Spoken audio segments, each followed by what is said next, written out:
qaar ka tirsan uqaasha iyo waxgaradka deegaanka gobolka Sool iyo waliba aqoon-yahanka beesha galbeedka bariga gobolka Sool iyo waliba dhinaca hawdka ayaa ka hadlay shirka Taleex kuwaasi oo si adag ganafka ugu dhuftay kuna qaadacay qabsoomida shirkaasi lad ay kaga hadlayeen qaadacidda ay shirkaasi qaadacayaan oo ay ku tilmaameen qaabka shirka loo maamusay iyo inuu shirkani noqday kuwo ay majara habaabiyeen kooxo ay ku tilmaameen inay iyagu ahaayeen kuwa markii horeba soo aloosiyay inay shirkani ka dhigaan kuwa iyaga dhankooda gacanta ugu jira oo sida ay rabaan u maamushaan shirweynaha halka isugu yimid waxgaradka aqoon-yahanka tacliimiinta uqaasha intaba leh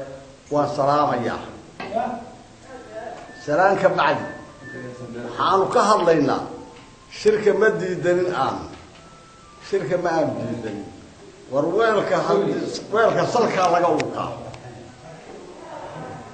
annagu waxaanu nahay halka kan kuwii joogay ee ku daawusay ee xabadu ka dul dhacday baanu nahay haddaan talada waxna laga siin maxaynu ku wada hadlaynaa qolyihiina dibaddu walaalayaal waxaanu leenahay haddii la doonayo wanaag qof waliba qismiga uu ku leeyahay shirka waa in la siiyaa ergada waa in la siiyaa qolo waliba cadka ay ku leedahay nafar haddii qolo laga boobo dee waxaanu arkaynaa boob cad baanu arkaynaa waxaanu doonaynaa in qolo walba la siiyaa qismigeeda sidaasaa shirku ku hagaagaya qoladina dibadda markaad hadalkii qabadi sii raaco waa runtiisa haddii aan dadka talada wax laga siin yaa loo talinaya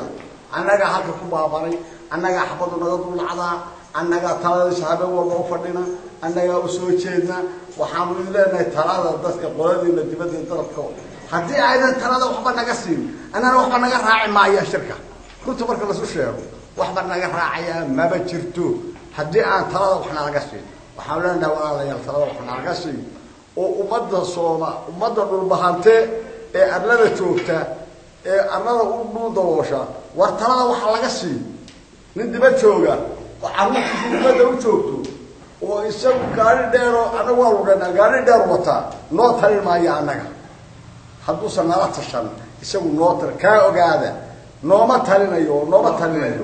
laakiin waa haddaanu wada tashano ya waanu ogolahay inaanu wada tashano aad baanu ogolahay assalaamu calaykum annagoo ah odayaashii beesha jaamacsiyaad waxaanu saaka ka hadlaynaa shirka la yidhaaho jiisigiiska Taleex qolada qurba joogii soo qaban qaabiyeen anigu waxaan la hadlayaa qolada qurba jooga qolada Taleex la hadli maayo iyo qolada Taleex ku shirta toon dadkana waxay ka diidan yihiin wax qaybsiga Maxamuud Garaad ee Taleex ka dhacay bay diidan yihiin beesha jaamacsiyaad laakiin anigu bursuna la taag waxaan eedeynayaa jiisigiiska qolada la baxday ee bursa diasporada aan noqono dalka kan cid baa joogtay odayaal baa joogay simaa joogay ogaal baa joogtay waxgarad baa joogay dad siyaasadaha kala taageersan baa joogay shir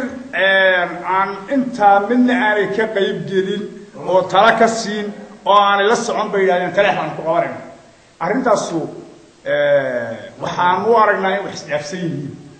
isdhaafsan yihiin kuwa carruurtooda Eerashka iyo Mareykanka iyo Ingiriiska tahay annaga kuwa iyaga u talin maayaan halka joogo horta u talin maayaan kuwa iyaga halka joogo waxa weeye talada waa in cid walba wax laga siiyaa cid walba waa in wax laga siiyaa oo dadka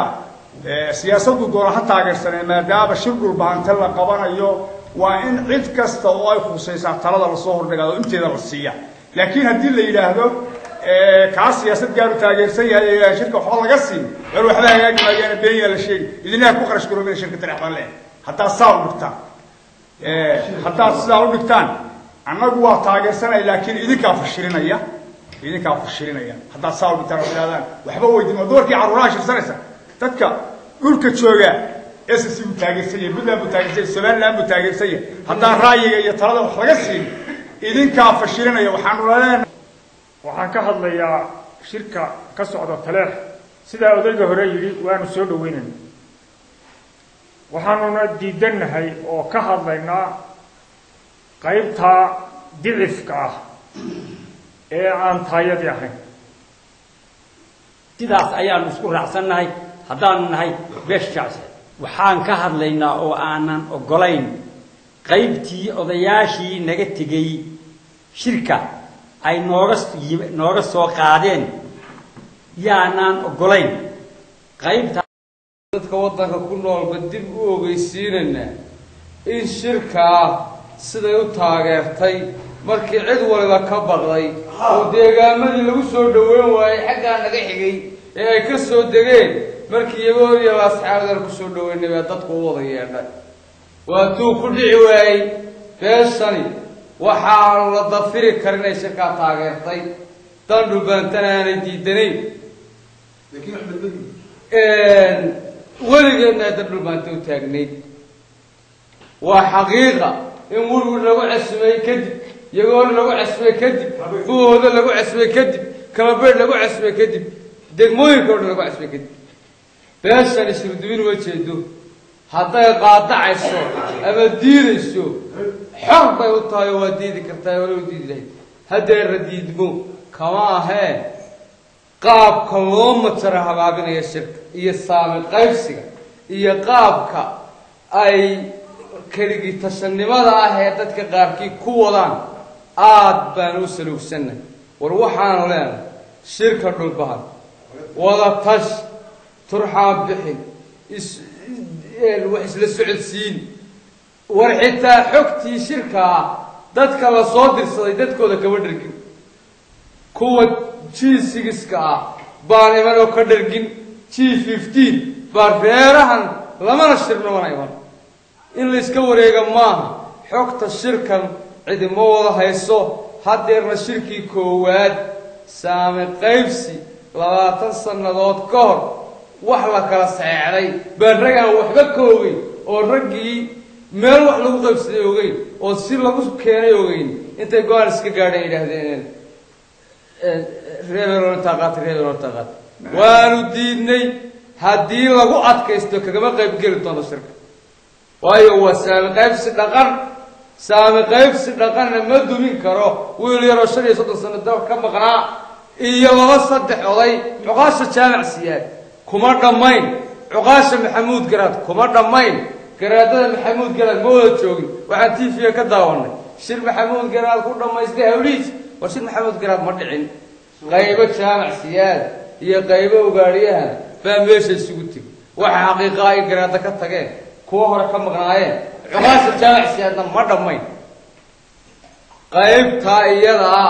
ma qaadanano wixii turxaana shirka laga ilaaliyaan leeyahay waxaan ugu baaqanaa ragga xoogaalka ay hawsha inta lagu soo saaray war la tasada dadka kusoo wada duubo go'aamada shirkan iyo waliba hadaladan uqaashan iyo aqoonyahankan ka soo yeedhaya ee ku nool deegaanka galbeedka iyo waliba bariga gobolka Sool ayaa iyaguna waxa jira shirar kale oo hor leh oo iyaguna ka socda deegaanka Werwer duleedka Buuhoole iyo guud ahaan nawaaxiga dadka SSC ay degaan kuwaas oo ay kaga arrinsanayaan habsami u socodka shirka Khaatumo 2 oo hadda u muuqda mid ay ka soo ifbaxayaan madmadow iyo qaadacad ay beeluhu ku qaadacayaan sidii ay u qayb gali lahaayeen shirkaasi. Cabdiqani Xasan Faarax, Cabdiqani Gadari.